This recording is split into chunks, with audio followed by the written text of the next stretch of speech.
ఎలాగో next week finale అనుకున్నప్పుడు అందరూ నామినేషన్స్లో పడతారుగా, మళ్ళీ ఇదంతా ఎందుకు అన్నట్టుగా మనకు అనిపిస్తుంది కదా. మరి ఇదంతా ఉంటేనే కదా కంటెంట్ వచ్చేది. కంటెంట్ రావాలి కాబట్టి బిగ్ బాస్ ఈ ట్రిక్లన్నీ ప్లే చేస్తుంటాడు అనమాట. ఎనీవే, నామినేషన్స్ పరంగా మంచి హీట్ అయితే వెళ్తుంది కదా, అటు ముఖ్యంగా గౌతమ్ అండ్ నిఖిల్ మధ్య ఇది యాక్చువల్ మేజర్ హైలైట్ అవబోతుంది అన్నట్టుగా తెలుస్తుంది సీజన్కి. ఎందుకంటే ఇద్దరు టైటిల్ రేస్లో ఉన్న క్యాండిడేట్స్ కాబట్టి వీళ్ళిద్దరి మధ్య పోటీ అనేది మనకి ఇండియా పాకిస్తాన్ లాగా అనిపిస్తుంది కాబట్టి క్రికెట్ మ్యాచెస్లో చాలా ఇంట్రెస్టింగ్గానే ఉంటుంది. ఎనీవే, స్టెప్ బై స్టెప్ చూసుకుంటే సేఫ్ అందరినీ సేఫ్లో పెట్టేసి వాళ్ళ నుంచి ఒక్కొక్కరిని నామినేట్ చేయాలన్నట్టుగా ఇది నార్మల్గా ప్యాటర్న్ లాగా ఏదో పెట్టారు, కానీ రెగ్యులర్గా ఉండే విధానం అది. అండ్ ఇందులో భాగంగా ఆబ్వియస్లీ ఇప్పుడు ఈ ఆర్ట్ బ్యాచ్ వాళ్ళు అందరూ అటు సైడ్ వాళ్ళనే వేస్తారు, అటు సైడ్ వాళ్ళందరూ వీళ్ళనే వేస్తారు, ఒకరినొకరు వేసుకున్నట్టుగా అయితే అనిపిస్తుంది అన్నమాట.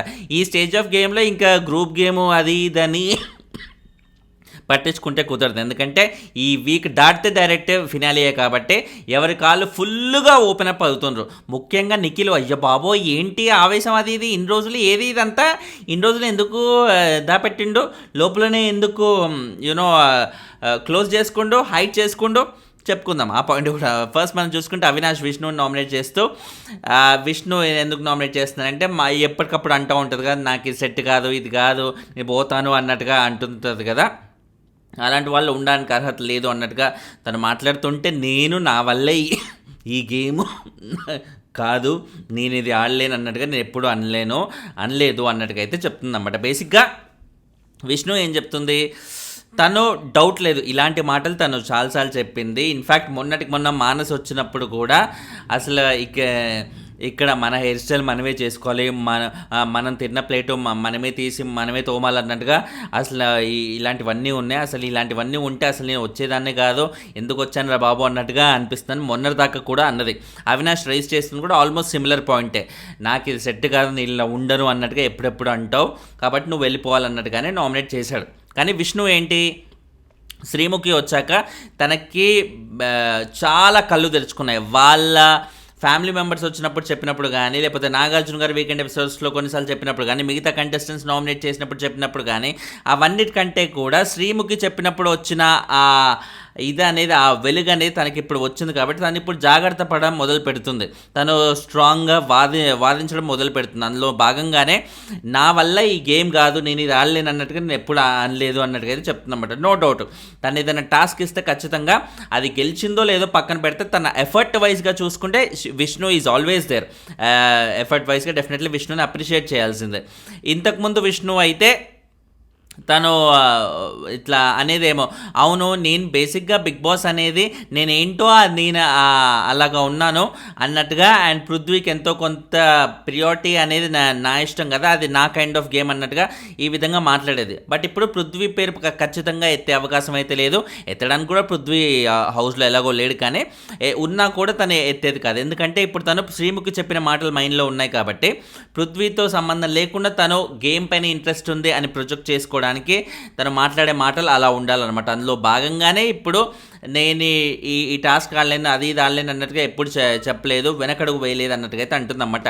టాస్కులు ఆడినో ఎఫర్ట్ అయితే పెట్టినావు ఓకే, బట్ బిగ్ బాస్ అంటే ఓన్లీ టాస్కులు మాత్రమే కాదు కదా, నీ ఎబిలిటీ అనేది ప్రతి చోట నువ్వు పెట్టే నామినేషన్ పాయింట్లో స్ట్రాంగ్గా ఇచ్చేటట్టుగా ఉండాలి. నామినేషన్ పాయింట్ స్ట్రాంగ్గా చెప్పగలగాలి. ఏదైనా స్టాండ్ తీసుకోవాల్సిన అవసరం ఉంటే ఖచ్చితంగా వెళ్ళి స్ట్రాంగ్ స్టాండ్ తీసుకునేటట్టుగా ఉండాలి. ప్రతి చోట కూడా విష్ణు ఈజ్ స్ట్రాంగ్ రా, Vishnu is Bigg Boss contestant రా అనిపించే ఫీలింగ్ అయితే ఉండాలన్నమాట. బిగ్ బాస్ కంటెస్టెంట్ అంటే ప్రతి చోట ఓన్లీ టాస్క్లు మాత్రమే ఆడే తర్వాత చేతులు దిలిపోసుకొని ఉండడం కాదు, ప్రతి చోట తన ఎఫిషియన్సీ అనేది ప్రూవ్ చేసుకునే విధంగా ఉండాలి. అలా ప్రూవ్ చేసుకునే విధంగా ఉన్నారు అనుకున్నప్పుడు డెఫినెట్లీ ఆ కంటెస్టెంట్ని ఎవరు వేలైతే చూపడానికి ఉండదు. కానీ విష్ణు ఇన్ని రోజులు చేసింది డౌట్ లేకుండా పృథ్వీ వెనక తిరగడం మాత్రమే. టాస్క్ ఆడినప్పుడు చూసుకుందాంలే, మిగతా టైంలో అయితే పృథ్వీతో ఉందాం అనే ఒక దీంతోనే ఉంటుంది. అది తప్పని కూడా తను ఎప్పుడూ అనుకోలేదు. ఎందుకంటే నా మనసుకు ఏది నచ్చిందో నేను అది చేస్తున్నాను, అందులో తప్పే ఉంది అన్నట్టుగా అనుకున్నాను. అది కరెక్టే. బయట విష్ణు అలా ఉంటే ఎవ్వరేమనరో, తన అంత ప్యూర్ లవ్ చూపిస్తున్నందుకు ఓకేరా అన్నట్టుగా అమ్మాయిని అప్రిషియేట్ చేస్తారు. కానీ బిగ్ బాస్ హౌస్లోకి వచ్చిన పర్పస్ ఏంటి? పర్పస్ అయితే పృథ్వీ కోసం కాదు కదా, గేమ్ ఆడటానికి వచ్చావు కాబట్టి గేమ్ అంటే ఓన్లీ టాస్కులు మాత్రమే కాదు, నువ్వు చేసే ప్రతి మూవ్ కూడా గేమ్ కిందకే వస్తుంది కాబట్టి డెఫినెట్లీ అదన్నీ కౌంట్ అవుతాయి బిగ్ బాస్ హౌస్లో. బట్ అట్లీస్ట్ తను ఇలా ఆర్గ్యూ చేయడం మొదలు పెడుతుంది. శ్రీముఖి వచ్చిన తర్వాత నేను ఒకరు నామినేట్ చేసిన పాయింట్కి ప్రాపర్గా తను గేమ్ కోసమే అన్నట్టుగా ఇప్పుడు తను ఆర్గ్యూ చేయాలనుకుంటుంది. ఆ ఆర్గ్యూ చేయాలనుకునే ఏమంటారు ఆ జీల్కి, ఆ తపనకి డెఫినెట్లీ విష్ణుని అప్రిషియేట్ చేయాల్సిందే. అండ్ తర్వాత చూసుకుంటే ఇంకోటి ఏంటి, నువ్వు జస్ట్ టాస్కులు మాత్రమే కాదు పర్సనాలిటీ కూడా గేమ్ కిందకే వస్తుంది అన్నావు.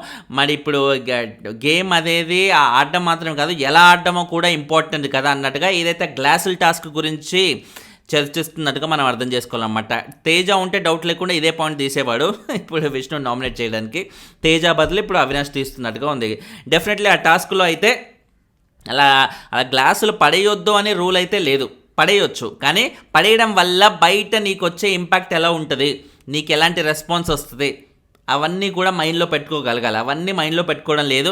కేవలం అక్కడ గ్లాసులు లేవు కాబట్టి ఆల్రెడీ గ్లాసులు పట్టుకొని తీసుకెళ్తున్న వాళ్ళని డిస్టర్బ్ చేసి కింద పడేయడం అనేది విష్ణు చేసింది కాబట్టి డెఫినెట్లీ ఆ పర్టికులర్ దీనివల్ల విష్ణుకి ఒక్కొక్క నెగిటివిటీ అయితే వచ్చిన మాట అయితే వాస్తవం. కానీ కంపారిటివ్లీ విష్ణుకి వచ్చిన నెగిటివిటీ కంటే కూడా బేసిక్గా ఆమెని ఇంకో యాంగిల్లోనే ఎక్కువ మంది చూస్తున్నారు. విష్ణుని అంత సీరియస్గా తీసుకోవాల్సిన అవసరం లేదురా అనే ఫీలింగే ఉంది ఎవరికైనా సరే. ఎందుకంటే తను ఎంతసేపు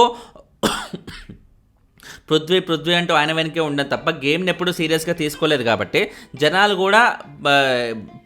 కూడా పృథ్వీని కానీ పృథ్వీని అంటున్నా విష్ణుప్రియని మాత్రం అంత సీరియస్గా అయితే తీసుకోలేదు, అది వాస్తవం. తర్వాత విష్ణు గౌతమ్ని నామినేట్ చేస్తూ నేనేంటో ఇప్పుడే ఏదైతే నాగార్జున గారితో మొన్న లాస్ట్ వీక్ ఒకసారి అయింది కదా, ఆయన మాట్లాడుతుంటే మధ్యలో గౌతమ్ మాట్లాడుతుంటే నాగార్జున గారు మధ్యలో గౌతమ్ ఏంట్రా నాగార్జున గారు మాట్లాడుతుంటే మధ్యలో గౌతమ్ ఇంటరప్ట్ చేస్తున్నప్పుడు గౌతమ్ నేను మాట్లాడేటప్పుడు అసలు ఇంటరప్ట్ చేయడానికి జస్ట్ షటప్ అన్నట్టుగా అనేశారు కదా.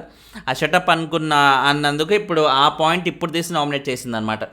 లాస్ట్ సాటర్డే జరిగిన దానికి నువ్వు ఆ లాస్ట్ మండే నామినేట్ చేయాల్సింది, మండే ఎందుకు నామినేట్ చేయలేదు, ఈ మండే వరకు ఎందుకు వచ్చింది? సరే ఓకే, లాస్ట్ వీక్ కాబట్టి ఇంకా ఏదో ఒక రీజన్స్ చెప్పాలి కాబట్టి నువ్వు ఆ పర్సన్ని సెలెక్ట్ చేసుకొని పాయింట్ తీస్తున్నావు కాబట్టి ఓకే, ఇంకా ఒప్పుకోవచ్చు. పర్సన్ తీసుకొని పాయింట్ తీస్తున్నావు ఓకే. అండ్ ఇక్కడ ఏంటి హోస్ట్ని ఇంటరప్ట్ చేయడం అనేది రాంగ్ కదా అన్నట్టుగా అంటుంటే గౌతమ్ కూడా ఎస్ నేను అదైతే తప్పనే ఒప్పుకున్నా, బట్ నా పాయింట్ని ఏముంది ఏంటి అనేది నేను ఎక్స్ప్లెయిన్ చేయాలి కదా, పాయింట్ పెట్టాలి కదా, తద్వారా నా క్లారిటీ నాకు వస్తుంది, తద్వారా నేను ఇవ్వాలనుకునే క్లారిటీ అవతల వాళ్ళు కూడా తెలుస్తుంది అనే ఉద్దేశంతో నేను అలా ఇచ్చా. బట్ డెఫినెట్లీ అదైతే తప్పు, అండ్ ఆ తప్పు వల్ల నాకు ఆల్రెడీ శిక్ష కూడా పడింది అని కూడా ఒప్పేసుకుంటున్నాడు. ఆ ఒప్పేసుకున్నందుకు డెఫినెట్లీ గౌతమ్ని అప్రిషియేట్ అయితే చేయాల్సిందే. అండ్ తర్వాత గౌతమ్ నిఖిల్ని నామినేట్ చేస్తూ నేను కానీ పృథ్వీ కానీ ఇంకెవరో డిస్రెస్పెక్ట్ చేస్తే అది మాత్రం నీ కళ్ళకి తప్పులా అనిపిస్తుంది, అదే నువ్వేదైనా తప్పు చేస్తే అది మాత్రం నీ దృష్టిలో ఒప్పు అన్నట్టుగా అయితే నిఖిల్ అంటుండు. గౌతమ్ యాక్చువల్లీ నిఖిల్ని నామినేట్ చేశాడు. నిఖిల్ ఇక్కడ మాట్లాడుతున్నాడు అన్నమాట, నేనో పృథ్వీ ఇంకోరో తప్పు చేస్తే నీకు తప్పులాగా అనిపించదు, అదే నువ్వు చేస్తే మాత్రం మేము చేస్తే తప్పు అవుతుంది, నువ్వు చేస్తే కరెక్ట్ అవుతుంది అన్నట్టుగా మాట్లాడుతున్నాడు అనమాట. ఇది ఏ ఇష్యూలో మాట్లాడుతున్నాడు, ఆయన అయిన ఆర్గ్యుమెంట్ని బట్టి చూస్తే బేసిక్గా ఇందాక విష్ణు విషయంలో తను ఏదైతే చెప్పిందో పాయింట్ తీసి నామినేట్ చేసిందో నాగార్జున గారి దగ్గర నువ్వు అట్లా ఆయన మాట్లాడుతుంటే నువ్వు మధ్యలో ఇంటరప్ట్ చేసావని అక్కడ నాది తప్పే అని గౌతమ్ ఒప్పుకున్నాడు.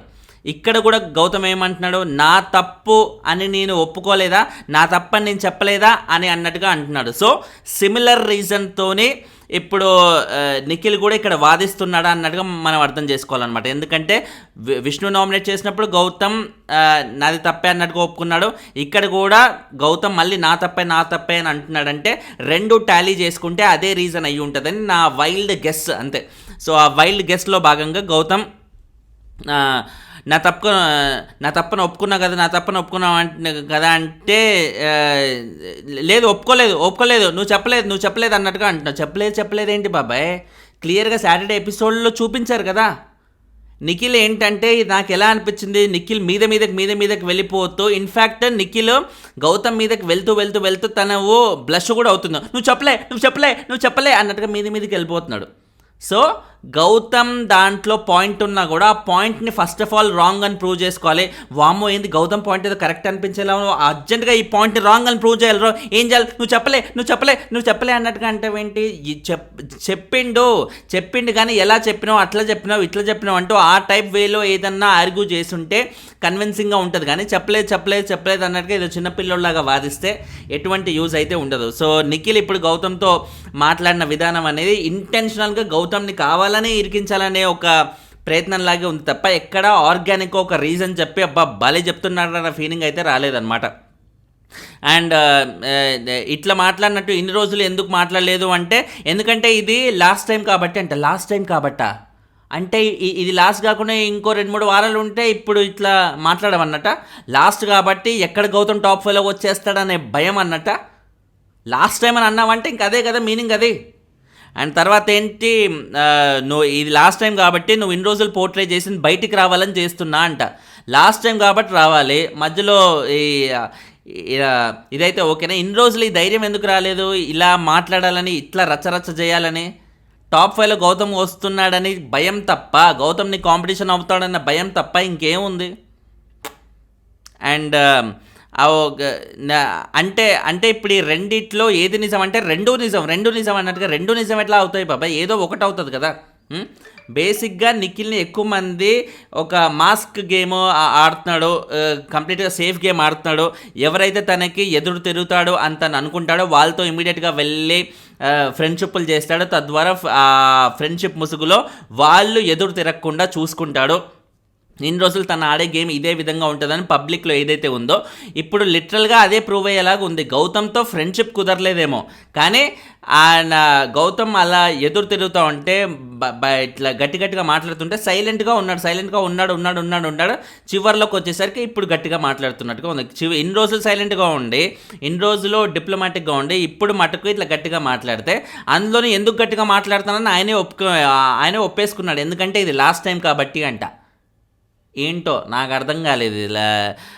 లాస్ట్ టైం ఫస్ట్ టైం నువ్వు తప్పు అనిపించినప్పుడు తప్పు ఎప్పుడైనా తప్పే. పృథ్వీకి తప్పు అనిపించినా ఎప్పుడు అనిపించినా తను అదే విధంగా రియాక్ట్ అయ్యాడు. త్రూ అవుట్ సీజన్ నేను చూసుకుంటే మనకి పృథ్వీ అంత జెన్యున్గా ఇంకెవరు లేరేమో అన్నట్టుగా అనిపిస్తుంది. ఎందుకంటే గ్రూప్ గేమ్ అది తప్పు అని ఎంతమంది చెప్పినా కూడా మేము గ్రూప్ గేమ్ ఆడుతాం, నా ఫ్రెండే గెలవాలి, నా ఫ్రెండ్గా నా వాళ్ళందరూ నా చుట్టూ ఉండాలని తను ముందు నుంచి ఏదైతే చెప్తున్నాడో అదే పరంగా తన గేమ్ కూడా ఉంది. తను ఎక్కడ మాస్క్ వేసుకోలేదు, ఇంకోటి అయితే ఏమీ లేదు. నిఖిల్ మాత్రం కంప్లీట్లీ ఒక మాస్క్ గేమ్ తప్ప ఇంకేమీ లేదన్నట్టుగా అన్నెసరిగా గౌతమ్ మీద ఎటువంటి పాయింట్ లేకుండా ఏదో ఒకటి చేసి గౌతమ్ని నామినేషన్లో పెట్టాలి, ఏదో ఒకటి చేసి గౌతమ్ని నెగిటివ్ చేయాలి. ఇన్ఫ్యాక్ట్ లైవ్లో చూస్తుంటే ఒక క్లిప్ కూడా నేను చూశాను. ఈ వారం ఎవరు వెళ్ళిపోతారంటే గౌతమ్, విష్ణు ఆర్ రోహిణి వీళ్ళ ముగ్గురులో ఒకరంట. అది కూడా డైరెక్ట్ పేర్లు చెప్పే దమ్ము కూడా లేదు. మళ్ళీ GVR అంట. డైరెక్ట్ పేర్లు చెప్పలేవా బయటికి? ఎందుకు భయమా? పేర్లు చెప్పొద్దు, వాళ్ళ గురించి డిస్కస్ చేసుకోవద్దు అన్నట్టుగా రూల్ అయితే ఏం లేదు కదా. ఈ సీజన్లో అయితే ఇష్టం వచ్చినట్టుగా నామినేట్ చేసుకోవచ్చు, డిస్కస్ చేసుకోవచ్చు, ఏమైనా చేసుకోండి అన్నట్టుగా బిగ్ బాస్ ఫ్రీడమ్ ఇచ్చాక ఇంకా పేర్లు ఎందుకు చెప్పడు? ఎందుకు ఇలా మాస్క్ గేము సీజన్ చివరిలో వచ్చి అయిపోతున్న టైంలో కూడా టైటిల్ రేస్లో ఉన్న ఒక క్యాండిడేట్ ఇలా సేఫ్ గేమ్ ఆడుతుంటే ఎలా అనిపిస్తుంది బాబాయ్?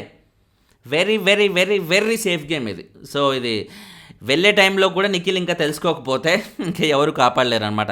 సో ఇది ఒక విధంగా చూడాలంటే ఇవన్నీ గౌతమ్కి అడ్వాంటేజ్గా పనికొచ్చే అవకాశాలు ఉన్నాయి. ఎందుకంటే ఇద్దరు టైటిల్ రేస్లో ఉన్నారు కాబట్టి నిఖిల్ దగ్గర క్లియర్గా సేఫ్ గేమ్ అన్నట్టుగా బయటికి తెలుస్తుంది కాబట్టి ఇంకా విన్నింగ్ అడ్వాంటేజ్ అనేది ఎవరికి ఉంటుంది? గౌతమ్కి కాకుండా.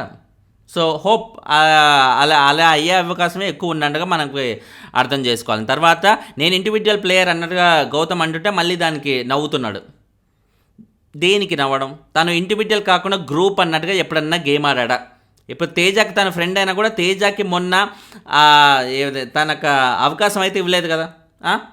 అదే పనిగా తేజకు, అదే పైన రోహిణికో, అవినాష్కో ప్రతి చోట వాళ్ళకి ఏమైనా అవకాశాలు ఇస్తూ పోయాడా? రెగ్యులర్గా అవినాష్ తేజ వీళ్ళతో ఉండే క్యాండిడేట్ ఏమో అనే ఒక ఇది ఉన్నా కూడా తను మొన్న ఎవరికి అవకాశం ఇచ్చాడు? ప్రేరణకి ఇచ్చాడు. అంటే ఇది ఏంటి, ఇండివిజువల్ ప్లేయర్ అనా కాదా? మరి ఇండివిజువల్ ప్లేయర్ అని తను అంటే నువ్వు దేనికి నవ్వడం?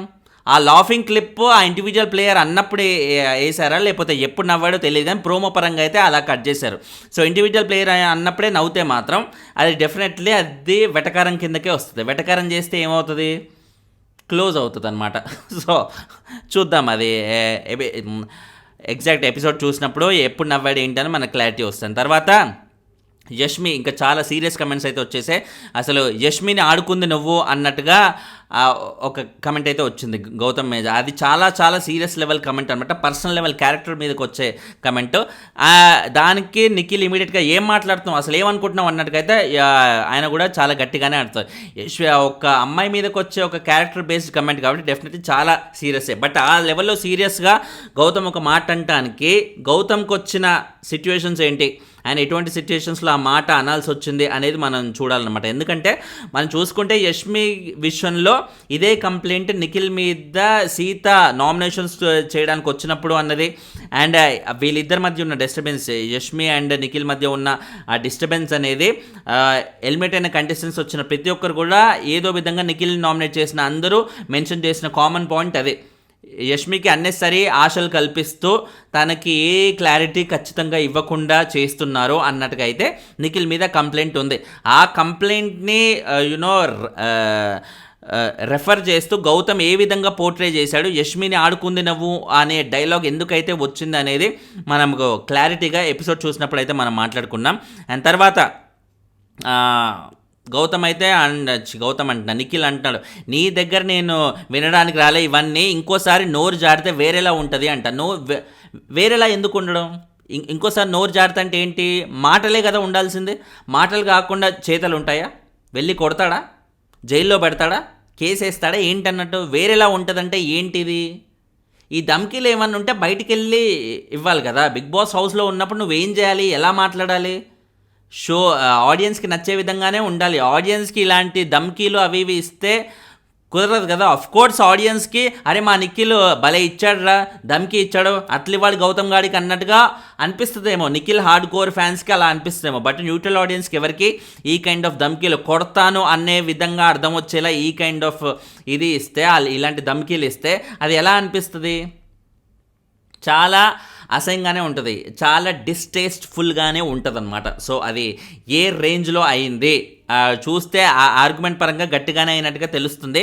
ఎపిసోడ్ పరంగా చూస్తే మనకి ఇంకా ఎక్కువ క్లారిటీ వచ్చే అవకాశం అయితే ఉంది. ఫైనలీ గౌతమ్ వర్సెస్ నిఖిల్, ఎవరిది తప్పు ఎవరిది ఒప్పు కింద కామెంట్ అయితే చేసి చెప్పండి. ప్రోమో పరంగా చూసినప్పుడు మీకేమనిపించింది? బాయ్.